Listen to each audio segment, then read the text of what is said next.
Di tengah bentangan padang rumput Asia Tengah, hidup bangsa pengembara yang kelak mengubah jalannya sejarah dunia. Mereka dikenal sebagai bangsa Mongol, bangsa nomaden yang sering juga disebut bangsa yang barbar. Tetapi meskipun begitu, mereka mampu membuat kerajaan-kerajaan besar di dunia bertekuk lutut. Di bawah pimpinan seorang Genghis Khan, bangsa Mongol menjelma menjadi kekuatan militer paling menakutkan dalam sejarah manusia. Dalam kurun waktu kurang dari 30 tahun, mereka menaklukkan wilayah yang membentang dari Tiongkok, Persia, hingga Eropa Timur, menciptakan kekaisaran darat terbesar dalam sejarah. Namun, di balik kejayaan itu, sejarah juga mencatat sisi kelamnya. Menurut beberapa sumber populer yang beredar, selama ekspansi besar-besaran mereka, diperkirakan lebih dari 40 juta orang tewas, jumlah yang setara dengan hampir 1/5 populasi dunia saat itu.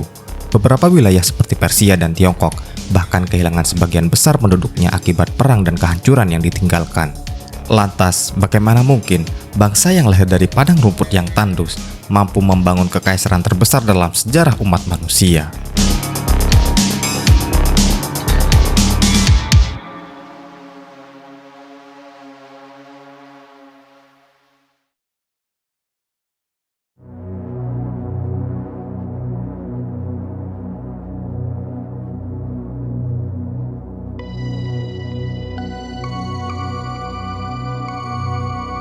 Pada awal abad ke-10 Masehi, bangsa Mongol Khitan membentuk sebuah kekaisaran yang disebut Liao Besar atau The Great Liao. Bangsa ini kemudian terlibat dalam banyak peperangan di Korea, Tiongkok, dan Asia Tengah. Namun, sekitar tahun 1125, mereka dikalahkan oleh dinasti Jin dari Tiongkok. Setelah kekalahannya, mereka berpindah ke barat dan mendirikan negara Khitan baru yang disebut Liao Barat.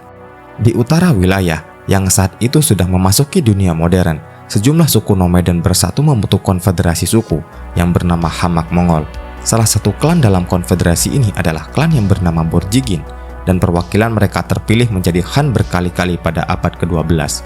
Hamak Mongol kemudian terlibat dalam persaingan jangka panjang dengan konfederasi Tartar, yang akhirnya melemahkan Hamak Mongol itu sendiri, hingga konfederasi ini hampir bubar pada paruh kedua abad ke-12. Pada tahun 1171, Yasugei sebagai kepala klan Borjigin saat itu berupaya menyatukan kembali suku-suku dengan pernikahan diplomatik. Sesuai tradisi bangsa Mongol, ia mengatur pernikahan putranya yang berusia 9 tahun yang bernama Temujin dengan putri dari suku lain yang bernama Borte. Yasugei kemudian diketahui tewas saat acara pernikahan berlangsung. Menurut beberapa sumber yang beredar, Yasugei diklaim diracuni oleh orang-orang Tartar selama acara pernikahan. Temujin yang ditinggal ayahnya meninggal, kemudian ditolak oleh sukunya sendiri dan diasingkan bersama keluarganya selama 6 tahun.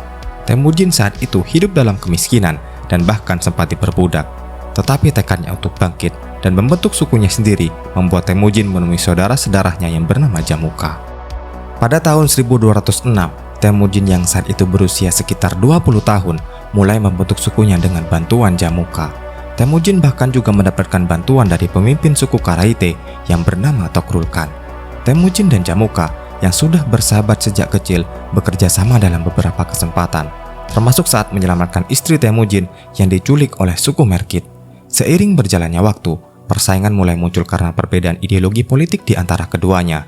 Jamuka yang menganut aristokrasi tradisional, yang mana hanya garis keturunan saja yang bisa naik ke tampuk kekuasaan, sementara Temujin percaya pada meristokrasi, di mana siapapun bisa naik ke tampuk kekuasaan berdasarkan kemampuan, bukan hanya dari garis keturunan. Berkat ideologinya tersebut, banyak orang dari luar suku yang ingin bergabung bersama Temujin. Jelas, Jamuka saat itu merasa posisinya terancam, dan puncaknya perang pun pecah di antara keduanya pada tahun 1187 yang dikenal sebagai Perang Dalan Balzut. Temujin saat itu hanya membawa 20.000 pasukan dan Jamuka membawa 30.000 pasukan. Perbedaan jumlah pasukan tersebut membuat Temujin kewalahan melawan pasukan Jamuka yang jauh lebih besar, dan akhirnya ia pun kalah telak dalam pertempuran tersebut. Setelah kekalahan telak di pertempuran Dalan Balzut, Temujin menghilang dan tidak banyak yang diketahui tentang Temujin selama 10 tahun.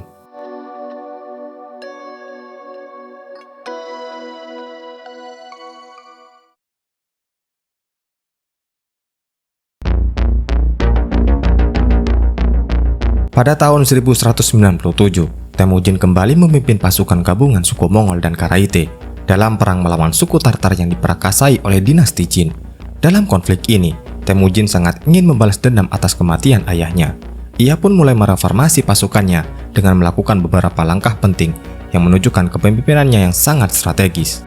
Ia pun mulai mengatur struktur pasukannya menjadi satuan desimal. Struktur ini membuat komandonya lebih efisien dan mudah dikendalikan. Ia juga merekrut orang-orang yang bukan aristokrat dan memilih berdasarkan keterampilan dan loyalitas, bukan afiliasi suku atau darah. Aturan barunya yang menjanjikan bagian dari rampasan perang kepada sipil dan tentara, meletakkan dasar bagi kode hukum yang kelak menjadi yasa, yaitu aturan fondasi kokoh bagi kekaisaran Mongol. Tindakan seperti desersi atau membelot sangat dilarang keras, tak tanggung-tanggung. Temujin memberlakukan hukuman mati bagi siapa saja yang melanggar peraturannya. Para komandannya dipilih berdasarkan kemampuan, bukan dari garis keturunan, dan untuk memastikan loyalitas dan kedisiplinan pasukan, Temujin memilih sendiri para komandan perangnya. Dengan struktur pasukan yang disiplin, Temujin memenangkan pertempuran melawan suku Tartar.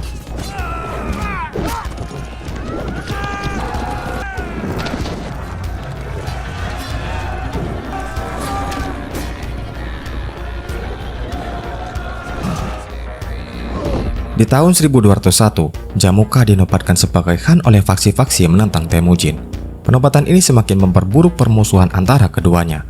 Temujin menganggap penobatan ini merupakan deklarasi perang dan ancaman langsung terhadap ambisinya. Ia pun mulai membentuk koalisi suku untuk melawan Jamuka, dan ini memicu peperangan antar keduanya yang dikenal sebagai Perang 5 Tahun. Jamuka yang saat itu memiliki kekuatan militer dan politik yang jauh lebih besar, serta mendapatkan dukungan dari bangsawan dan kepala suku lama, jelas diunggulkan. Namun, Temujin berhasil mengalahkan pasukan koalisi dalam serangkaian pertempuran.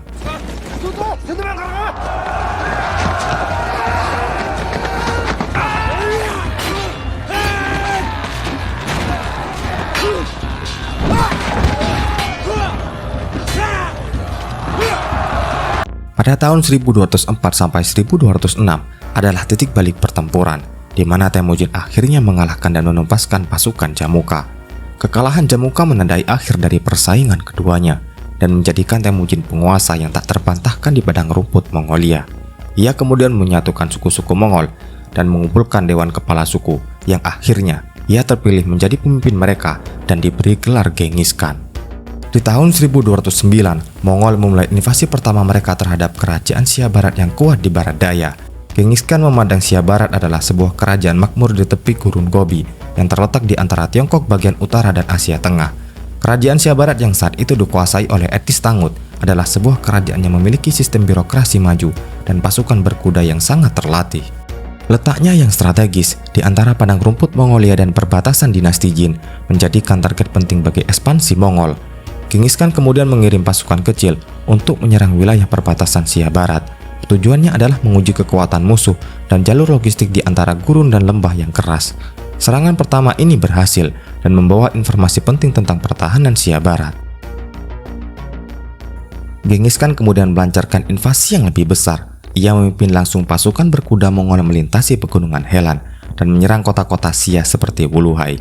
Puncak invasi terjadi ketika Genghis Khan melancarkan kampanye penuh untuk menaklukkan ibu kota Sia Barat, yaitu Yinchuan. Pasukan Mongol menggunakan taktik pengepungan. Mereka memblokade pasokan, mengalihkan sungai, dan berusaha membanjiri kota untuk memaksa pasukan Tangut menyerah.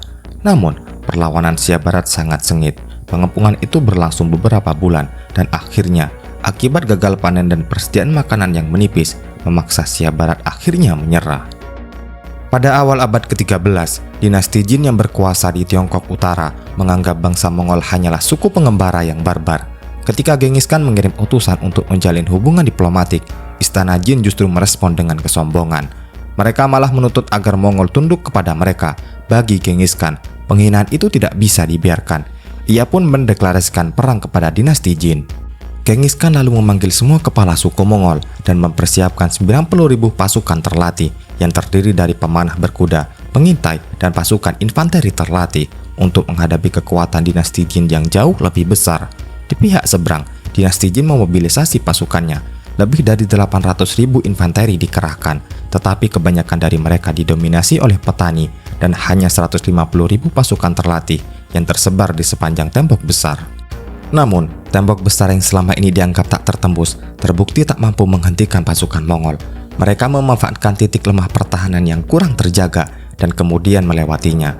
Setelah melewati tembok besar, Genghis Khan membagi pasukannya menjadi dua arah. Pasukan utama di bawah komando langsung Genghis Khan menuju ibu kota Zhongdu, dan pasukan kedua dipimpin oleh putranya yang bernama Ogedei yang menyerang ke arah timur. Di celah Yaoling, pasukan utama Jin sudah menunggu. Genghis Khan lalu mengirim dua jenderal terbaiknya, yaitu JB dan Subutai, untuk memutari pegunungan dan menyerang mereka dari belakang. Dalam waktu singkat, pasukan dinasti Jin porak-poranda. Ketika bala bantuan Mongol bergabung kembali di Yaoling, mereka melancarkan serangan kilat di medan pegunungan.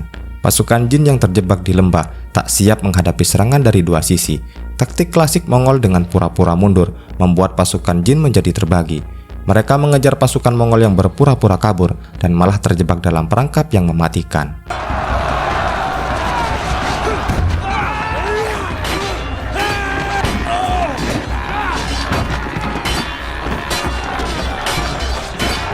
Setelah pertahanan dinasti Jin runtuh, gerbang menuju pedalaman Tiongkok pun terbuka. Genghis Khan menjarah pedesaan sebelum akhirnya mundur pada musim dingin. Setelah beberapa kali harus mundur, pasukan Mongol kembali menyerang. Kali ini, banyak orang menjadi korban.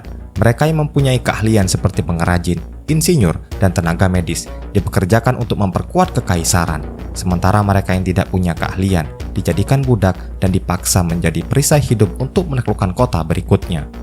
Setelah menguasai seluruh wilayah, Genghis Khan menargetkan ibu kota Beijing.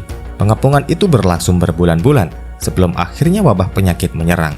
Kaisar Jin saat itu yang bernama Xuanzong melakukan perundingan dengan Genghis Khan. Ia akhirnya bersedia berdamai, membayar upeti, dan bahkan menyerahkan putrinya. Genghis Khan menerima perjanjian itu dan menarik pasukannya.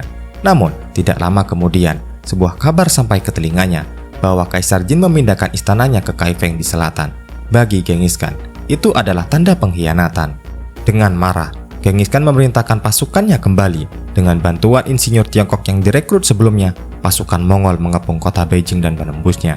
Kota itu dibakar habis, api berkobar selama lebih dari sebulan, penduduknya dibantai, dan pasukan Mongol membawa harta rampasan perang menuju Mongolia. Setelah penaklukan Mongolia, sebagian suku Naiman di bawah pimpinan pangeran mereka yang bernama Kucluk melarikan diri ke arah barat pada tahun 1205. Meskipun ia telah dikalahkan oleh Genghis Khan sekali lagi pada tahun 1208, ia masih berhasil melarikan diri dan mendapatkan perlindungan dari Kekaisaran Liao Barat. Di sana, Kucluk disambut dengan baik dan bahkan menikahi putri kaisar yang bernama Zilugu. Namun, 2 tahun kemudian, Kucluk melancarkan kudeta dan merebut kendali penuh atas Kekaisaran Liao Barat. Konflik langsung muncul pada tahun 1216 ketika Kucluk menyerang kota Al-Malik yang telah berada di bawah perlindungan Kekaisaran Mongol. Menanggapi ancaman ini, Genghis Khan menugaskan jenderal terbaiknya yaitu JB untuk melancarkan kampanye militer. JB akhirnya berhasil mengalahkan Kucluk dan membunuhnya. Kini, Kekaisaran Liao Barat sepenuhnya berada di bawah kekuasaan Mongol. Keberhasilan ini secara signifikan memperluas wilayah Mongol ke arah barat, menempatkan mereka berbatasan langsung dengan Kekaisaran Khawarizmian yang dipimpin oleh Shah Muhammad II.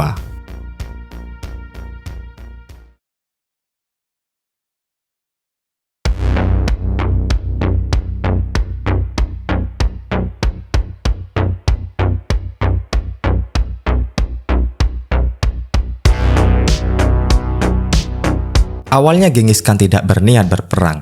Ia justru mengirim karavan dagang yang berisi hadiah untuk membuka hubungan diplomatik. Namun, niat baik itu berujung penolakan. Gubernur kota Otrar saat itu yang bernama Inalcuk menuduh rombongan karavan Mongol sebagai mata-mata, lalu menangkap mereka. Kabar itu kemudian sampai ke telinga Genghis Khan. Ia pun mengirim 3 duta besarnya untuk menuntut pembebasan. Namun, Shah Muhammad II menolak dan malah membunuh semua pedagang, beserta salah satu dari 3 duta besar tersebut. Pelanggaran aturan keramah tamahan yang dianggap suci oleh Genghis Khan membuatnya merencanakan pembalasan. Sebelum melancarkan serangan, Genghis Khan mengumpulkan para informan di jalur sutra dan merekrut para insinyur pengepungan dari Tiongkok, lalu membagi pasukannya menjadi 3 kelompok besar. Genghis Khan mengirim putra tertuanya yaitu Jochi dan salah satu jenderal terbaiknya yaitu JB bersama 20.000 pasukan ke lembah Fergana untuk mengalihkan perhatian musuh. Sementara itu, pasukan yang lain di bawah putra-putranya yaitu Chagatai dan Ogedei mengepung kota Otrar sebelum akhirnya kota itu jatuh dan gubernurnya yang bernama Inalcuk dieksekusi dengan cara yang mengerikan. Genghis Khan sendiri bersama pasukannya bergerak melintasi gurun sejauh 3 mil untuk mengelabuhi pasukan musuh dan tiba di gerbang kota Bukhara. Mongol kemudian melakukan pengepungan di ibu kota Khawarizmian yang bernama Samarkand. Mereka juga menggunakan perisai hidup ketika musuh melancarkan serangan balik. Dalam pengepungan itu, sekali lagi, Genghis Khan menggunakan tipuan klasik Mongol, yaitu berpura-pura mundur untuk memancing pasukan musuh keluar, kemudian menghancurkan mereka di padang terbuka. Dalam waktu 5 hari, kota itu akhirnya menyerah, dan sekitar 100.000 penduduknya dibantai habis. Shah Muhammad II dan putranya yang bernama Jalal ad-Din yang tertahan di luar kota akhirnya melarikan diri. Genghis Khan lalu menugaskan 2 jenderal terbaiknya, yaitu JB dan Subutai, untuk mengejar mereka, yang kemudian menjadi pengejaran yang sangat legendaris dan bersejarah. Setelah menghancurkan kota Samarkand, Genghis Khan menargetkan kota berikutnya, yaitu kota Urgench, kota di barat laut yang makmur. Meski kota itu berhasil direbut, muncul perselisihan di antara keluarga Mongol. Putranya yang bernama Jochi memilih bernegosiasi dengan penduduk untuk menghindari kerusakan. Namun, sikap ini ditentang oleh saudara-saudaranya. Akibatnya, Genghis Khan mencopot Jochi dari komando dan menggantikannya dengan Ogedei, yang kemudian memerintahkan penghancuran total kepada kota tersebut. Keputusannya tersebut malah memperdalam konflik keluarga. Sementara itu, putra bungsu Genghis Khan yang bernama Tolui memimpin 50.000 pasukan ke wilayah Khorasan, yang menaklukkan kota seperti Balkh, Meru, dan Nishapur dengan kekejaman yang luar biasa. Sedangkan kota-kota yang menyerah seperti Herat diampuni olehnya. Di sisi lain, putra Shah Muhammad II yang bernama Jalal ad-Din berhasil mengumpulkan 60.000 pasukan gabungan dari Turki dan Afghanistan. Genghis Khan yang mendengar kabar tersebut segera mengirim pasukannya yang berjumlah 30.000 orang di bawah pimpinan Sigi Kutuku. Kedua pihak bertempur di wilayah Parwan, yaitu lembah sempit yang tidak menguntungkan bagi kavaleri Mongol, yang akhirnya pasukan Mongol kalah dalam pertempuran tersebut. Kekalahan ini mengguncang reputasi Mongol sebagai pasukan yang tak terkalahkan, sehingga memicu pemberontakan di kota-kota yang sebelumnya menyerah. Mongol pun harus meredam pemberontakan tersebut. Setelah memenangkan pertempuran melawan Mongol, pasukan Jalal ad-Din malah terpecah dan menyusut menjadi 20.000 orang saja. Ia pun menuju sungai Indus untuk mencari perlindungan di India. Tetapi, Genghis Khan mengejarnya dan terjadi pertempuran sengit di tepi sungai Indus. Setelah pertempuran sengit berlangsung, pasukan Jalal ad-Din akhirnya berhasil dikalahkan setelah Mongol menyerang dari 2 arah sekaligus. Meskipun pasukannya hancur, Jalal ad-Din berhasil melarikan diri sekali lagi. Namun, kekalahan itu menandai berakhirnya perlawanan besar Khawarizmia. Sebagian wilayah akhirnya jatuh ke tangan Mongol dan akibatnya terjadi kehancuran serta pembantaian. Populasi wilayah tersebut menurun drastis dari sekitar 2 juta jiwa menjadi hanya 200.000 jiwa. Setelah gagal menangkap Shah Muhammad II, 2 jenderal terbaik Mongol yaitu JB dan Subutai bersama 20.000 pasukannya menghabiskan musim dingin di Iran dan Azerbaijan. Di sana, mereka menjarah sekaligus mencegah bantuan bagi Jalal. Dari sinilah muncul rencana yang sangat berani untuk menjelajahi wilayah barat. Pada tahun 1221, pasukan Mongol memasuki kerajaan Georgia untuk menjarah pedesaan. Raja George IV yang berkuasa saat itu mengerahkan pasukan terbaiknya termasuk di dalamnya para ksatria salib. Namun, taktik pura-pura mundur khas Mongol dapat mengalahkan mereka. Meskipun Georgia tidak sepenuhnya ditaklukkan, kekalahan itu menghancurkan kekuatan militernya untuk sementara waktu. Setelah menjarah pedesaan, pasukan Mongol mundur ke Azerbaijan untuk mengisi kembali perbekalan, lalu melancarkan serangan kedua pada tahun berikutnya. Invasi ini membuka jalan bagi mereka untuk menyeberangi pegunungan Kaukasus. Saat menyeberangi pegunungan Kaukasus di musim dingin, pasukan Mongol menghadapi medan yang sangat ekstrim, salju tebal, suhu beku, dan berbekalan yang menipis. Mereka lalu dihadang oleh pasukan gabungan dari koalisi suku lokal yang terdiri dari suku Lezgian, Alan, Kipchak, dan Volga Bulgaria yang berjumlah sekitar 50.000 pasukan. Setelah serangan frontal pertama gagal menembus pertahanan musuh, pasukan Mongol mulai kehabisan perbekalan. Di sini, Subutai menunjukkan kecerdikannya. Diam-diam ia menyuap suku Kipchak yang merupakan kekuatan utama koalisi musuh untuk mundur dari pertempuran. Strategi ini terbukti ampuh. Suku itu akhirnya mundur dari medan pertempuran. Setelah suku Kipchak menarik diri, Subutai segera memanfaatkan situasi dengan menyerang sisa pasukan koalisi.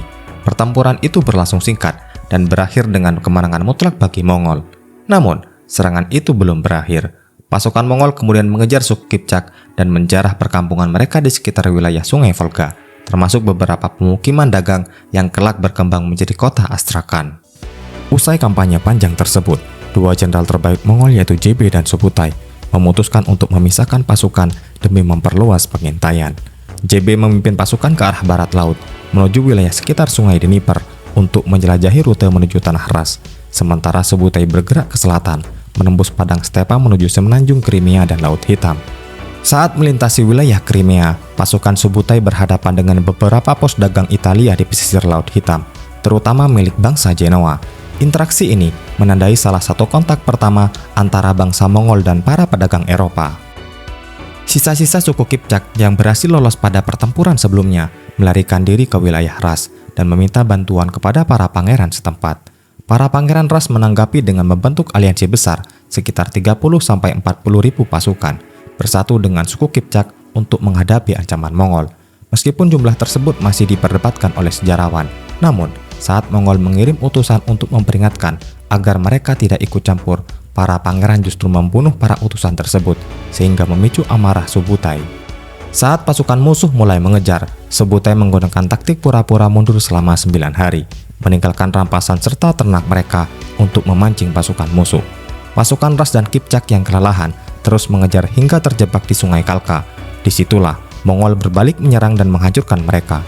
Mongol juga membunuh para bangsawan serta pangeran Mstislav dari Kiev dengan cara yang mengerikan. Setelah pertempuran berakhir, Subutai kembali ke timur. Dari ekspedisi panjang itu, ia memperoleh pengetahuan penting tentang situasi dan keadaan di Eropa Timur. Meskipun tidak menaklukkan wilayah baru, pengalaman ini menjadi dasar berharga bagi invasi Mongol ke Eropa 1 dekade kemudian.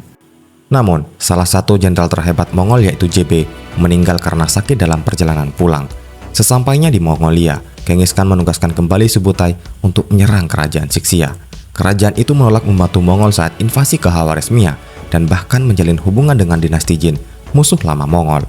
Genghis Khan awalnya menuntut mereka agar menyerah, namun mereka menolak dan bahkan menghina Mongol.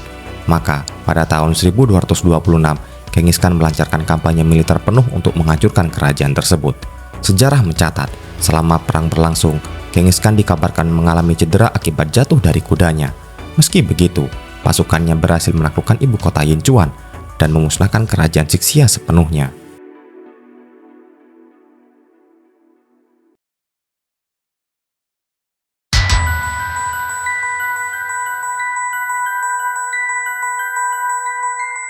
Tak lama setelah kemenangan melawan kerajaan Sixia, kondisi Genghis Khan semakin memburuk, dan pada tahun 1227, Genghis Khan akhirnya wafat di usia sekitar 65 tahun. Penyebab kematiannya tidak pernah diketahui secara pasti.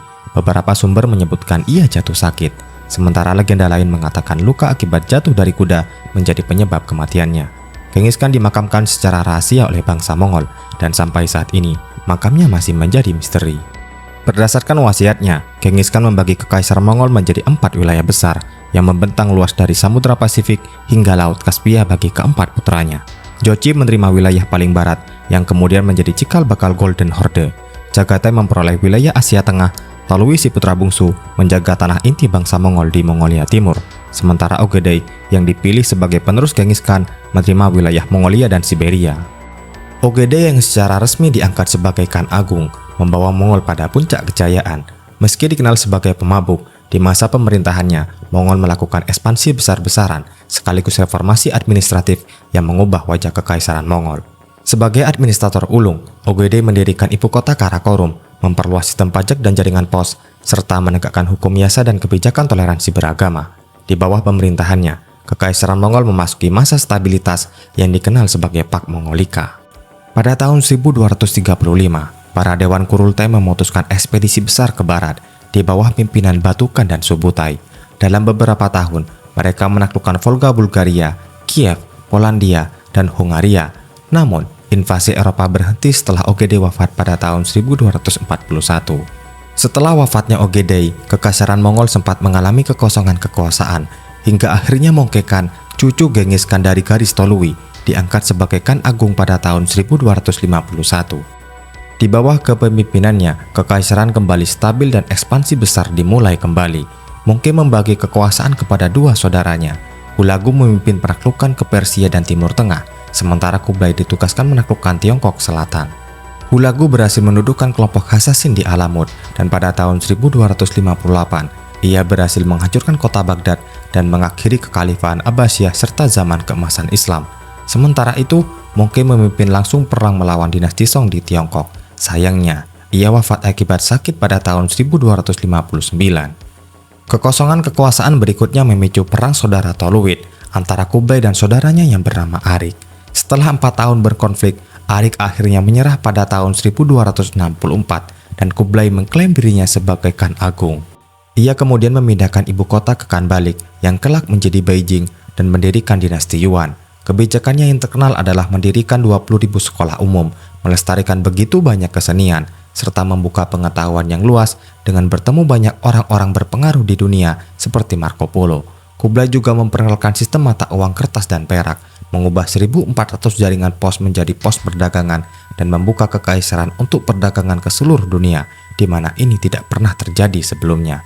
Armada lautnya juga tak kalah mengerikan. Kublai membangun 50.000 kapal laut dan merekrut pelaut dari Tiongkok Utara dan Korea untuk memperkuat armadanya. Kublai tampaknya mewarisi ambisi kakeknya, terutama untuk menaklukkan seluruh wilayah Tiongkok. Kublai Khan memanfaatkan kekuatan armada lautnya untuk menguasai jalur sungai-sungai penting di Tiongkok dan memutus pasokan musuh.